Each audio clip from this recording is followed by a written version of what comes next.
Hi ಗೆಳೆಯರೇ, ಇದು ಮಜ್ಜಿಗೆ ಮಾಡುವ ವಿಧಾನ. ಹಿಂದಿನ ಕಾಲದಾಗ ಈ ಥರ ಮಜ್ಜಿಗೆ ಮಾಡ್ತಿದ್ರು. ಈಗ ಎಲ್ಲರೂ ಮಿಕ್ಸರ್ ಬಂದಿಂದ ಒಂದು ಅರ್ಧ ಲೀಟ್ರ್ ಮೊಸರು ಹಾಕಿ ಗಿರ್ರ್ ಅಂತ ತಿರುಗಿಸಿ ಬಿಟ್ಟು ಬಿಡ್ತಾರೆ. ಆದರೆ ಈ ಥರ ಮಾಡಿದ್ರೆ ಬೆಣ್ಣೆ ಮಸ್ತನಾಗಿ ಬರುತ್ತೆ. ತಲಮಾಂತರ ಎಷ್ಟೋ ಕಾಲಗಳಿಂದ ಇದು ಪುರಾತನ ಕಾಲದಿಂದ ತಯಾರು ಮಾಡಿದ್ದು. ಈ ಥರ ಮಾಡ್ತಾರೆ. ನೀವು ಮಾಡೋಕ್ಕೆ ಬರಲಿಲ್ಲ ಅಂದ್ರೆ ನೋಡಿರಿ, ಈ ಥರ ರವಿಗೆ ಮತ್ತು ಈ ಥರ ತಗೋಬೇಕು. ಗಡಿಗೆಯಲ್ಲಿ ಹಾಕಿ ತಿರುಗಿಸ್ಬೇಕು, ಆವಾಗ ಬೆಣ್ಣೆ ಬರುತ್ತೆ. ಇದರ ಒಳಗೆ ಮತ್ತೆ ಫ್ರೆಶ್ ಆಗಿರೋ ನೀರು ಹಾಕಿ ಮತ್ತೆ ತಿರುಗಿಸ್ಬೇಕು.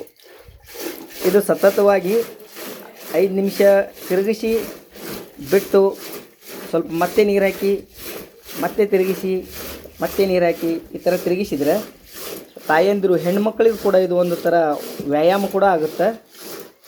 ಬೆಣ್ಣೆ ಕೂಡ ಕ್ಲೀನಾಗಿ ಬರುತ್ತೆ. ಈ ಥರ ರವಿಗೆಯಿಂದ ತಿರುಗಿಸಿದರೆ ಯಾವುದು ರೋಗಗಳು ಬರೋಂಗಿಲ್ಲ. ಮಜ್ಜಿಗೆ ಮಸ್ತಾಗುತ್ತೆ. ಮಜ್ಜಿಗೆಗಳು ಕೂಡ ಮಸ್ತಾಗುತ್ತೆ.